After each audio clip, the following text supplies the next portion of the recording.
అందరికీ science day శుభాకాంక్షలు. ఈ రోజు మేము సివి రామన్ గారి గురించి చెప్పబోతున్నాము. సివి రామన్ గారి పూర్తి పేరు చంద్రశేఖర్ వెంకటరామన్.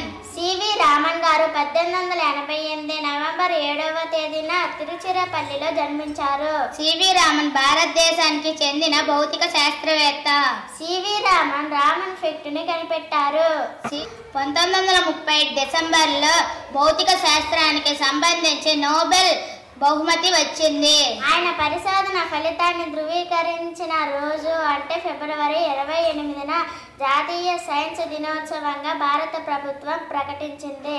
అప్పటి నుండి మన దేశంలో ప్రతి ఫిబ్రవరి 28న సైన్స్ సంబరాలు జరుపుకుంటున్నాము.